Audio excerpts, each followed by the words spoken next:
Well, Wood Cougars, it's Mrs. Beard. I'm sitting in my grandkids' playhouse that my husband built for them, and I'm reading you the Chronicles of Narnia, Chapter 2. In Chapter 1, Peter, Susan, Edmund, and Lucy had been sent away from their home in London during the air raids because of the war, and they were sent to the home of an old professor who has a wardrobe that Lucy has gone into. Chapter 2 is called What Lucy Found There.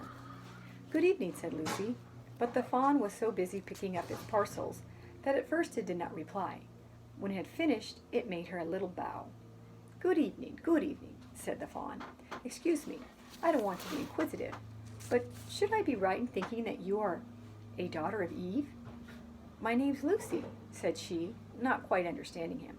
"But forgive me, you are what they call a girl?" asked the fawn. "Of course I'm a girl," said Lucy. "You are in fact human?" "Of course I'm human," said Lucy, still a little puzzled. To be sure, said the fawn. "How stupid of me. But I've never seen a son of Adam or a daughter of Eve before. I am delighted. That is to say," and then it stopped, as if it had been going to say something it had not intended, but had remembered in time. Delighted, it went on. "Allow me to introduce myself. My name is Tumnus." "I am very pleased to meet you, Mr. Tumnus," said Lucy. "May I ask, O Lucy, daughter of Eve," said Mr. Tumnus, "how you have come into Narnia?" "Narnia? What's that?" said Lucy. "This is the land of Narnia," said the fawn, "where we are now, all that lies between the lamppost and the great castle of Paravel on the eastern sea. And you have come from the wild woods of the west?" I got in through the wardrobe in the spare room," said Lucy. "Ah," said Mr. Tumnus in a rather melancholy voice. "If only I had worked harder at geography when I was a little fawn, I should no doubt know all about those strange countries. It is too late now." "But they aren't countries at all," said Lucy, almost laughing. "It's only just back there. At least, I'm not sure. It is summer there."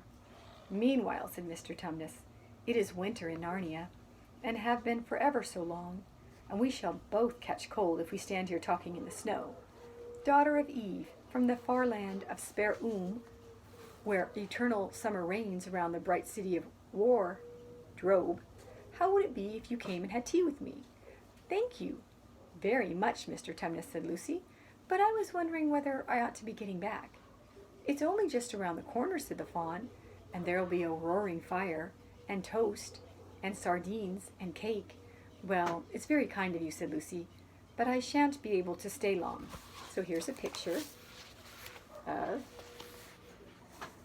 Mr. Tumnus and Lucy walking in the wood.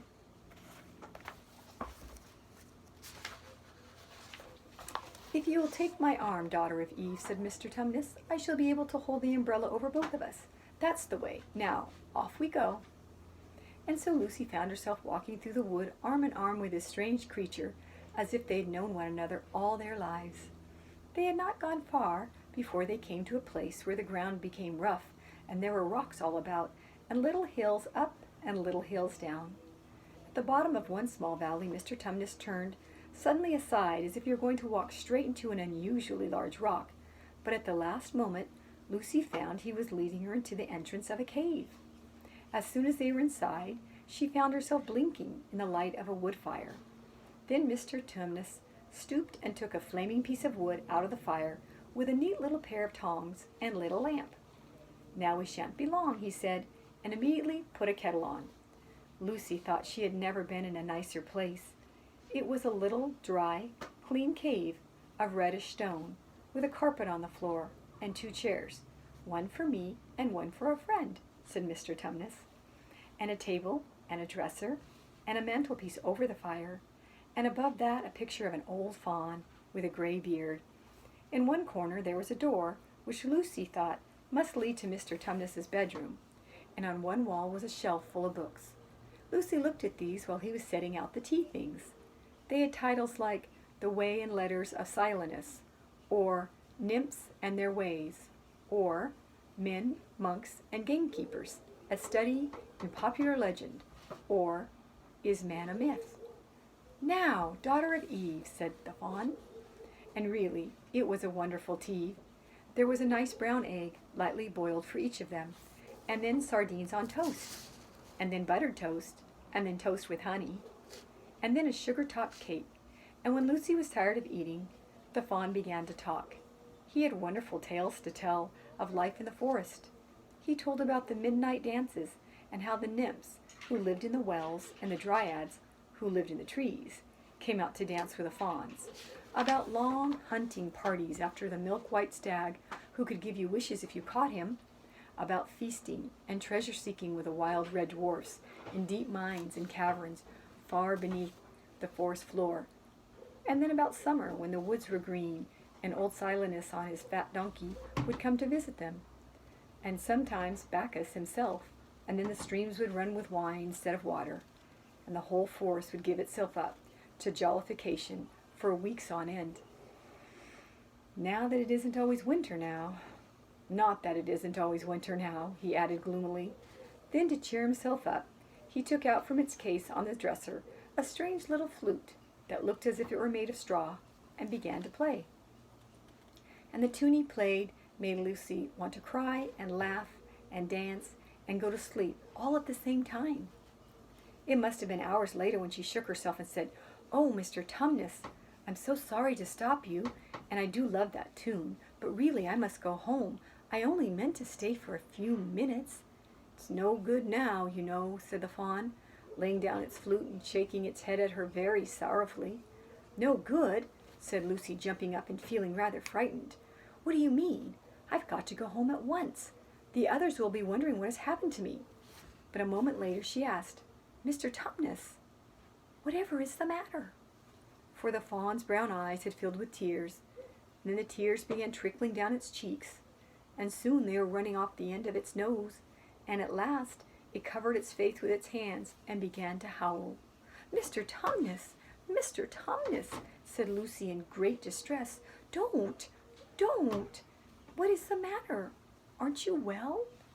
"Dear Mr. Tumnus, do tell me what is wrong." But the fawn continued sobbing as if its heart would break, and even when Lucy went over and put her arms around him and lent him her handkerchief, he did not stop. He merely took the handkerchief and kept on using it, wringing it out with both hands whenever it got too wet to be any more use, so that presently Lucy was standing in a damp patch. "Mr. Tumnus," bawled Lucy in his ear, shaking him, "do stop. Stop it at once. You ought to be ashamed of yourself, a great big fawn like you. What on earth are you crying about?" Oh, sobbed Mr. Tumnus. "I'm crying because I'm such a bad fawn." "I don't think you're a bad fawn at all," said Lucy. "I think you're a very good fawn. You are the nicest fawn I've ever met." Oh, you wouldn't say that if you knew," replied Mr. Tumnus between his sobs. "No, I'm a bad fawn. I don't suppose there ever was a worse fawn since the beginning of the world." "But what have you done?" asked Lucy. "My old father now," said Mr. Tumnus. "That's his picture over the mantelpiece. He would have never done a thing like this." "A thing like what?" said Lucy. "Like what I've done," said the fawn.